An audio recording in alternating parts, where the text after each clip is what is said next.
Good Thursday afternoon. Thanks for joining us on Kare 11 News Now. I'm Chris Harabsky. New this afternoon, Vance Belter pleading guilty to stalking and murdering Minnesota Speaker Emerita Melissa Hortman, her husband Mark, and attempting to murder State Senator John Hoffman and his wife Yvette. As part of this plea deal, Belter is pleading guilty to 6 federal counts. And in court today, Belter admitted to stalking Hortman and Hoffman for months and carrying out those murders. The recommended sentence for this case is 2 consecutive life sentences plus 40 years in prison.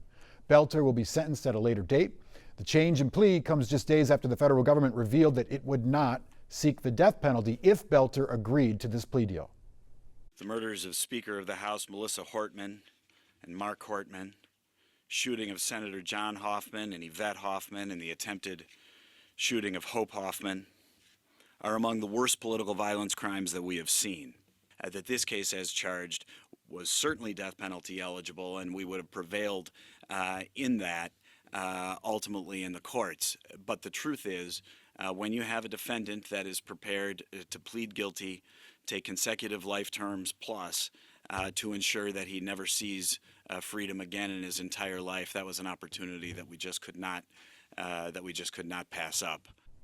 Also breaking right now, a new statement that we just got from Senator John Hoffman that said, quote, in part, "There is no justice for Melissa and Mark Hortman, and there is not justice when our family in our state will never truly heal."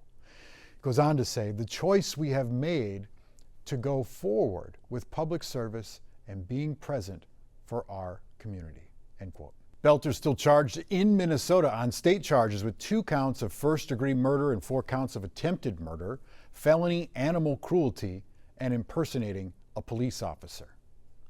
This weekend, the St. Paul City Council is honoring Speaker Emerita Melissa Hortman and her family nearly a year after they were killed. The council unanimously passed a resolution yesterday to make Sunday Mark, Melissa, and Gilbert Hortman Day in the state's capital, honoring the late speaker's decades of leadership and her family's impact on the community. City leaders and state lawmakers shared memories of working with Hortman, including Mayor Kelly Herr, a former state representative who said Hortman made big changes at the Capitol to help legislative staff. Concessions workers at Target Field are ready to walk off the job. Their union announcing today they will begin a strike June 22nd. Last month, 81% of the workers voted to authorize a strike if necessary. The nearly 500-person unit is represented by United Local 17. They're demanding a new contract. They're demanding fair wages, affordable health care, and job protections. Right now, in the Middle East, concerns over an all-out war are growing as the U.S. and Iran trade a new round of attacks for the second day. Iran says the latest round of attacks violate a ceasefire signed back in April by Iran and the U.S., meaningless. President Trump not backing down, telling Fox News this morning that unless Iran agrees to a deal, the attacks will keep happening. For the 3rd straight month, inflation is up. The newest report from the Labor Bureau shows us where it's hitting hardest. Right now, prices on everything are up 4.2% in May versus the same time last year. In the Twin Cities, prices climbed even more. Kent Erdahl to break things down. Fuel oil is now up 60%, and gas is up more than 40%. Even electricity is up about 6% from a year ago. That also means higher costs to transport goods, leading to higher prices at the grocery store. Meat prices are up more than 7%, with fruits and veggies and non-alcoholic drinks right behind. The only bright spot is eggs, which are down 35%. Though keep in mind there were record prices last year due to losses from the bird flu, and now there's an oversupply. Of course, the cost of a summer getaway is impacted. Airfares are up nearly 27%, and while used cars and insurance are a little cheaper, drivers have to contend with higher gas prices and a more than 6% increase in maintenance and repair costs. And now, services that are more immune to energy prices, like healthcare, personal care, and rent, are creeping up too. But when asked about it today, President Trump was unfazed, calling the numbers great. I love the inflation. You know why? Because as soon as this war is over, I can say it now. Something you didn't know. Do you know we've been taking out millions of barrels of oil? Nobody knows it. You know who doesn't know about it?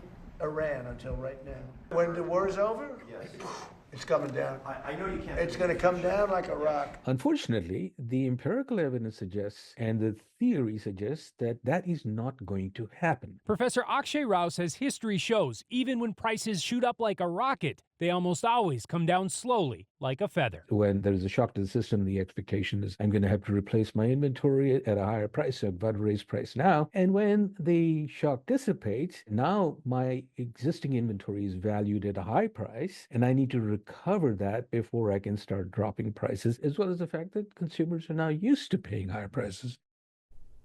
Kent Erdahl reporting there. Today, the Minneapolis City Council has denied a plan to redevelop George Floyd Square. Minneapolis Agape Movement had proposed a plan for the old gas station at 38th in Chicago. The group says that they wanted to build a 6-story building with a museum and a cafe.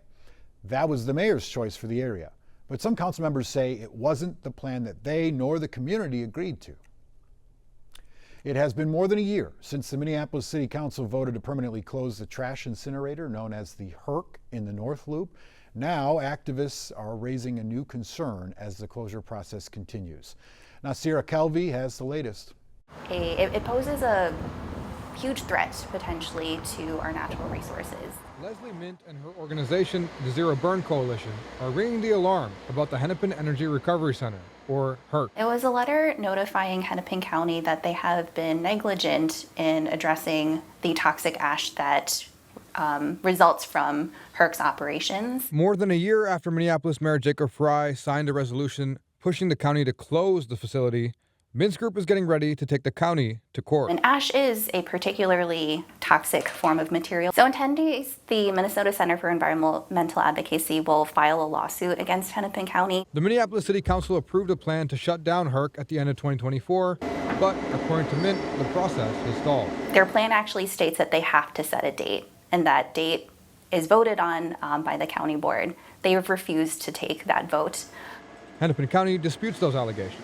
In a statement, county officials say the Minnesota Pollution Control Agency approved the county's updated solid waste management plan at the end of 2024 and says HERC ash is tested every quarter under state-required protocol. According to the county, those tests consistently show the ash is classified as non-hazardous waste. Officials also say burning waste at HERC reduces material headed to landfills by roughly 80% by weight and 90% by volume. The remaining ash is transported to a landfill in Rosemount, where metals, including copper, are recovered from the material. But Mint says those measures don't address what she views as the core problem. Given that ash is so toxic, there should be less of it, and ideally there should be none of it. And so the only solution to create no ash is to stop burning at the HERC.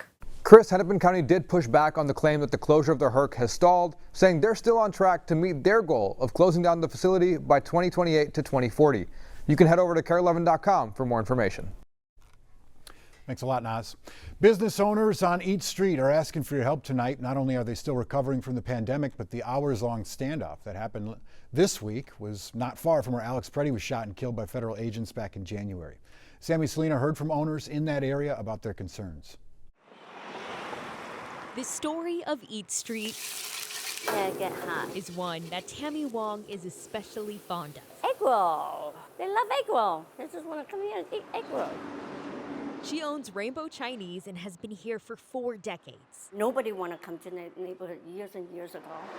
She's watched the corridor evolve. I go to Mehung, I will go to the Greek restaurant or the German, right? Where else can you go that you could get so much of the classic dishes that here on East Street? Yesterday, she was in the middle of setting up for her 39th anniversary party. I'm really grateful and thankful that everyone was safe yesterday. But their latest chapter hasn't been an easy read. I want to make sure that everyone is safe. Yesterday, police say a man fired at officers from the building next to Rainbow. Tammy ran to alert neighbors while those inside Rainbow were evacuated. I think we need support from, customers throughout all the metro area and the state. They want to come here. Ricardo Hernandez Espinoza was at a haircut appointment at My Hua Salon, right below the apartment where the suspect was. Some people with foil in their heads. They were in another room in the back, so they all had to come out. We feel worried. We don't know, we're concerned about moving out the area, or should we stay here? Kim Huynh is the owner.